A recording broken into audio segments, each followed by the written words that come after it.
अगली बार अकेले लड़े, भाजपा के साथ लड़े कि महागठबंधन में लड़े, जदयू को 20 सीट नहीं आई। इनके खून में, इनके स्वभाव में, इनके नियत में खोट है। ये इन्होंने सबके साथ धोखा किया है अपनी कुर्सी पर बने रहने के लिए।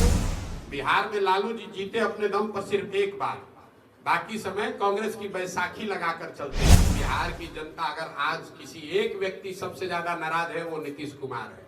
तो नीतीश कुमार राजनीतिक तौर पर इतना बड़ा बोझा बन गए हैं कि कोई कंधा उसको उठा नहीं सकता है। बिहार में सभाओं का दौर चल चुका है, प्रगति यात्रा चल रही है, यात्राओं का भी दौर चल चुका है और साथ ही साथ अब चुनौतियों का भी दौर नजर आ रहा है। नमस्कार, मैं फलक सिंह और अब देखना शुरू कर चुका है आगाज एक्सप्रेस। और बात करें चुनौती की तो जन स्वराज के मुखिया प्रशांत किशोर ने खुली चुनौती दे डाली है एनडीए सरकार को और एक चेतावनी भी दे डाली है। तो पहले सीधा उन्हीं से जानते हैं कि क्या कुछ चेतावनी और क्या कुछ चुनौती है, आइए उन्हीं से सुनते हैं। इसी का परिणाम है कि 42 पर आ गए हैं और मैंने ये लिख कर दिया है और आपको भी बता रहे हैं। अगली बार अकेले लड़े, भाजपा के साथ लड़े कि महागठबंधन में लड़े, जदयू को 20 सीट नहीं आएगा। इन लोगों ने बिहार की जनता के साथ विश्वासघात किया है। प्रशांत किशोर तो एक साधारण व्यक्ति है।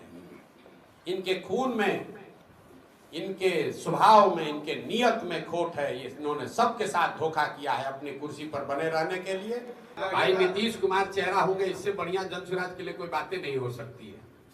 ये भगवान ने, नियति ने ऐसी व्यवस्था बना दी कि अब भाजपा चाह कर भी नीतीश को हटा नहीं पाएगी।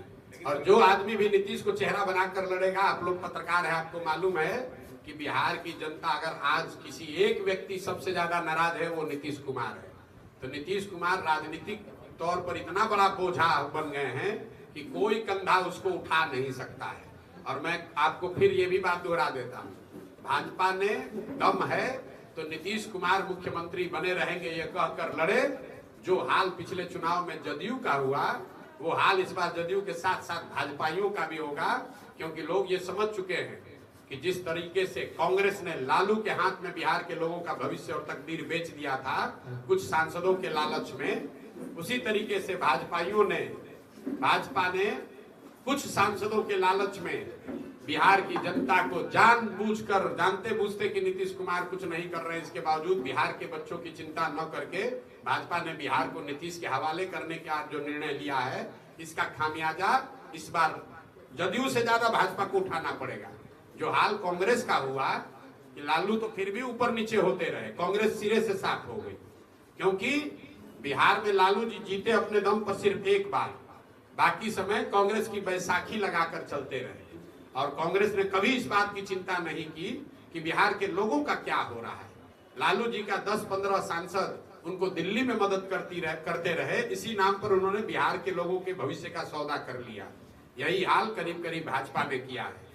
जैसा कि देखा और सुना, साफ तौर पर उनका जो कहना नजर आया है कि उन्होंने चैलेंज ठोक दिया है कि जेडीयू इस बार बद से बदतर हालत में जाने वाली है। 20 सीट भी नहीं आने वाली है जेडीयू के खाते में। जो पिछले बार 42 सीट पर जेडीयू रुकी थी, इस बार गिर करके 20 से भी नीचे आंकड़ा आने वाला है। और अगर बीजेपी जेडीयू के साथ रही तो बीजेपी का भी वही हश्र होने वाला है। और साथ ही साथ उन्होंने विपक्ष, जो बिहार की सबसे बड़ी पार्टी है, आरजेडी को भी लपेटे में ले लिया। उन्होंने याद दिलाया कि कांग्रेस के राज्य में शासनकाल के दौरान जब लालू यादव को कमान दी गई थी तो किस तरीके से और क्या दुर्दशा हुई थी बिहार का। तो इस तरीके से बिहार विधानसभा के लिए प्रशांत किशोर का साफ तौर पर कहना है कि जन स्वराज तैयार है नीतियों के साथ में लेकर के, और बिहार के अस्तित्व को बचाने के लिए जन स्वराज अपने सारे प्रतिनिधि जो जनता के बीच से चुने जा रहे हैं उन्हें धरातल पे उतार रही है। और लगातार अब जन स्वराज के तरफ से भी रैली और सभाओं का दौर शुरू हो चुका है। और ये जो मुकाबला है अब त्रिकोणीय बन चुका है, जहां पर एक तरफ जेडीयू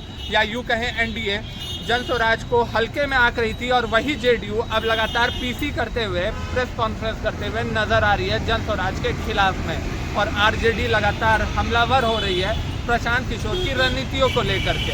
और दूसरी तरफ प्रशांत किशोर तेज तर्रार बयानबाजी से चूकते हुए नजर नहीं आ रहे हैं। जुड़े रहे हमारे साथ, देखते रहे आगाज एक्सप्रेस। धन्यवाद।